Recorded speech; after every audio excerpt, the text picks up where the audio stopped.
Muito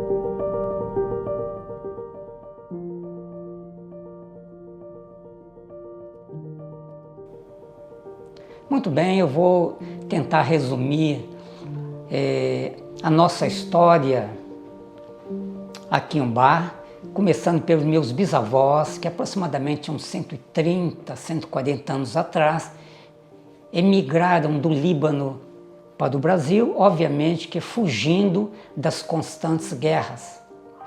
Meus bisavós vieram, alguns chegaram em São Paulo, e vieram migrando. Uns pararam em Ubá e outros foram até Senador Firmino.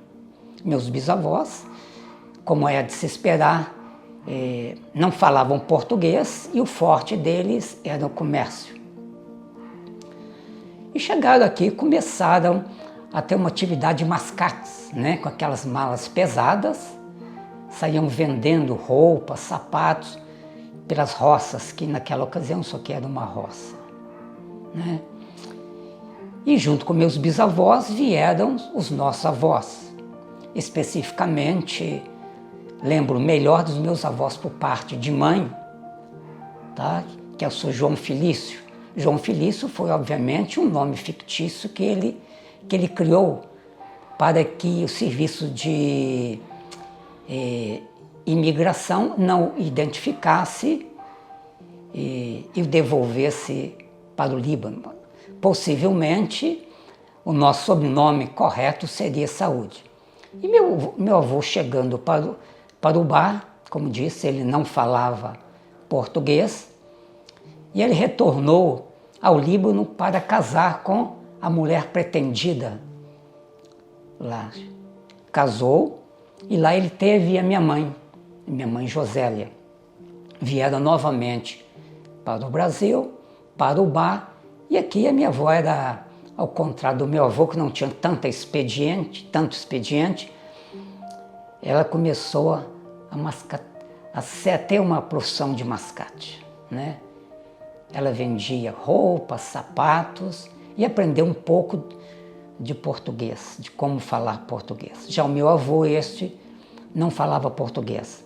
E dentro de casa eles se comunicavam constantemente em árabe. Infelizmente, eu convivi com ele até os 4 anos de idade, por questões de emprego. As minhas tias já estavam no ponto de trabalhar, a minha avó as levou para São Paulo e lá elas se estabeleceram e nunca mais voltaram. Pois bem, aqui em Umbá, os meus bisavós compraram algumas propriedades importantes, que é onde é o Banco do Brasil hoje, até o Pioto ali, que pertenceu à minha tia, a tia da minha mãe. Comprou na rua 15 de novembro, onde que é o Armarinha Avenida, uma casa onde que eu nasci. E naquela ocasião, isso aqui, como disse, era realmente uma cidadela. A rua 15 de novembro, ela não tinha calçamento, era terra.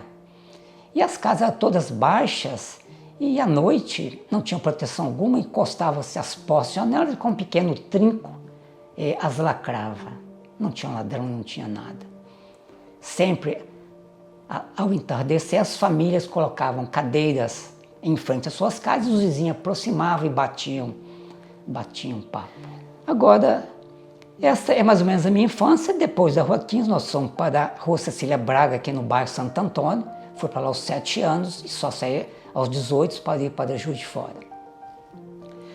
Mas eu gostaria de falar alguma coisa, como que eu cheguei até os dias de hoje. Vou tentar resumir. A minha mãe, ela teve o 4º ano primário. Já o meu pai era um analfabeto funcional. E naquela ocasião, como que nós nos vestíamos? Era um shortzinho, uma camisa e os pés limpos, descalços. E nós estudávamos aqui em Umbá, tinha 2 grupos, o Camilo e tinha o Levinho do Coelho. Eram os 2 grupos que tinha. O Camilo, ele era um grupo dos ricos. E já o Levinho era do grupo para o pessoal pobre, para baixo. É bom dizer que naquela ocasião não existia a classe média, existia ricos e pobres. E na realidade não era muito fácil convivermos em uma sociedade dessa, porque a discriminação e o bullying, que hoje fala tanto em bullying, o bullying tem a idade da humanidade. Nós sofríamos muito bullying por sermos pobres, muito discriminados e não tínhamos direito algum, a não ser na sala de aula ficarmos calados, sentarmos nos últimos bancos. Só que existe uma diferença muito grande entre a minha geração, que foi outro dia mesmo, então nós tínhamos que estudar, nós tínhamos que dedicar. E faço uma crítica severa aos jovens de hoje, porque eu diria, primeiro, que eles não têm valores a serem cultivados. Eles não querem se esforçar. Observe bem, na minha ocasião, 2 grupos, um grupo de rico e um grupo de pobre. E é bom ainda dizer que eu só consegui vencer porque a minha mãe desistiu do grupo dos ricos e nos colocou no grupo dos pobres. Aí sim, eu consegui ir para frente. Observem bem, hoje nós temos escolas espetaculares em Ubá. Todas as escolas públicas têm uma infraestrutura espetacular. Então acho que o que tem que ser despertado nos nossos jovens são os valores. Mas para isso teria que haver uma mudança radical de cima para baixo. Como eu havia dito anteriormente, poucos minutos atrás, a minha mãe, vendo tamanha discriminação, tamanha perseguição no grupo dos ricos, que era o Camilo Soares, que existe até hoje, creio que já não existe tamanha discrepância mais, nós somos para o Levindo Coelho. O Levindo Coelho, nós chegamos cabisbaixa. A primeira coisa que nós encontramos diante de nós era uma diretora chamada Dona Levita, que ela, sempre que os alunos chegavam, ela estava esperando todos os alunos.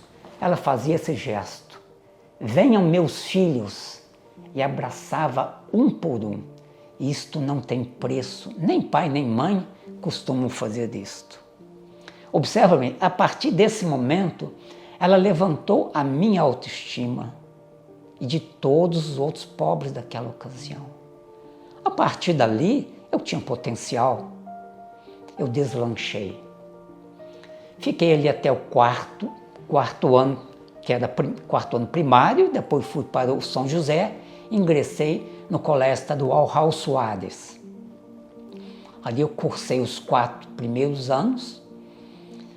Depois, eles acabaram com o antigo científico e nós migramos para o Sacré-Cœur de Marie. Ali eu estudei por 2 anos. Já no segundo ano, eu me submeti com muito prazer ao tiro de guerra e restaria fazer o 3º ano para ingressar na universidade. Como eu disse, a nossa situação financeira era delicada. Eu só tinha uma saída, era de tentar alguma bolsa. Fiquei sabendo na véspera que o CAVM, Academia de Juiz de Fora, iria dar uma prova para os alunos tentarem conseguir um batimento. Eu fui com a cara e coragem. Naquela ocasião, o Colégio Raul Soares de Ubá tinha excelentes professores, como acredito que tenha hoje. Eu fui com muita base. Em 2.500 candidatos, eu fui o 4º lugar e consegui 80% de abatimento e os outros 20% eu tirava nas provas. Então passei, fiz o 3º ano na Academia de Juiz de Fora sem pagar um centavo. Chegando no final do ano, automaticamente eu ingressei na Universidade Federal de Juiz de Fora, que era naquela ocasião, não sei como está hoje, uma das melhores do país. Fiz todo o curso de medicina, dali eu fui fazer a residência no Hospital Souza Aguiar, do Rio de Janeiro, que também era municipal, não paguei nem um centavo sequer. Terminei minha residência, retornei ao bar e aqui estou até hoje como ortopedista. É uma trajetória de luta, tem que ter fibra para você galgar toda essa escadaria pesada. Mas pior do que eu, Eu conheci outras pessoas lá que, para sobreviver em Juiz de Fora, compravam uma rapadura e comiam. Então essa é uma história de luta, uma história de vitória. Eu digo o seguinte, só tem história aquele que passou por dificuldades. Quem nasceu no berço de ouro, ele não tem história. Ele tem história dos avós deles, talvez nem dos pais. Então é isso aí. Tem história, sempre conto para outros jovens, não sei se acrescento alguma coisa, mas lutar é a melhor coisa que tem. E muitas das vezes a discriminação. A discriminação, quando pega alguém que tem potencial, ou seja, é impulsioná-lo. Olá! Todo mundo tem uma história de valor para contar. Qual que é a sua? Mande para a nossa equipe um vídeo, uma foto, um relato que nós estaremos selecionando. E a sua história poderá ser divulgada aqui nas nossas redes sociais, junto com esse projeto. E não deixa de acompanhar, porque toda primeira quinta-feira do mês tem um novo episódio da série Histórias de Valor. O 15 está de portas abertas para você conhecer o presente e o futuro de se viver bem. A nossa Casa Modelo aguarda sua história para um café.